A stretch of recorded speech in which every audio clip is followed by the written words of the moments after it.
accordé en accord ouvert de sol. Là, ça donne rien du tout. Par contre, la dernière fois que j'ai utilisé ma guitare, et à chaque fois que je l'utilise, elle est accordée. Et j'utilise un truc que vous avez tous, un téléphone. Et donc sur mon téléphone, eh ben, quand j'enregistre, j'ai une petite idée ou machin, un truc qui me trotte dans la tête, à chaque fois je fais les 4 notes pour savoir comment je suis accordé, c'est toujours en open de sol. Et après ça permet de se raccorder facilement. Voilà, ça donne ça.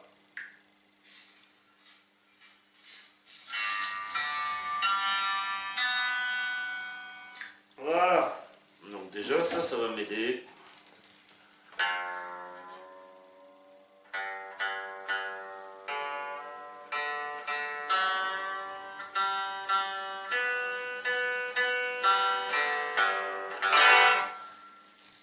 Je m'approche à l'oreille et après j'utilise un accordeur électronique que je mets en place. C'est un truc qui doit valoir 10 euros, donc il n'y a pas besoin d'avoir de gros matériel, mais ça permet d'affiner. Et si on veut être sûr que la guitare est juste, on fait la corde à vide et après on la fait à la 12e case à l'harmonique. Donc les petits points sur la touche, c'est très utile, c'est la 3e, 5e, 7e, 9e.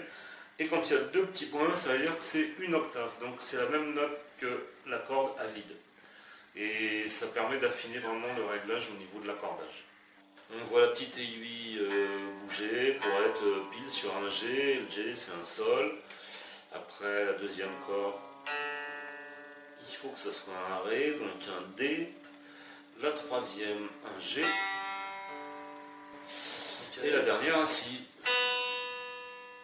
Donc maintenant je suis accordé en accord ouvert. Accord ouvert de sol, c'est-à-dire que la fondamentale de l'accord, c'est la grosse corde. Donc si vous faites juste la fondamentale, et après par contre si vous faites des barrés, mais ça on va voir ça maintenant dans la prochaine leçon, dans le prochain tuto. Les accords ouverts les plus courants sont l'open de sol et l'open de ré.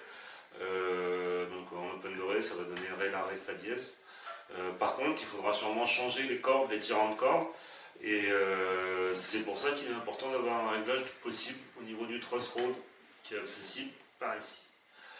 On peut aussi accorder en accordage normal, mi, la, ré, sol, mi, la, ré, sol, ouais, les 4 premières cordes de la guitare. Si on veut jouer en power chord, on peut accorder comme un dulcimer, on peut accorder, je vais en monter une avec des cordes basses mais légères pour monter une basse piccolo. On peut faire un peu ce qu'on veut au niveau des accordages. C'est pour ça que c'est important d'avoir une tige de réglage qui permet de contrebalancer la traction des cordes. Parce que si on s'amuse à faire ça sur une guitare qu'on n'a pas, ça va pas durer longtemps, quoi. Voilà.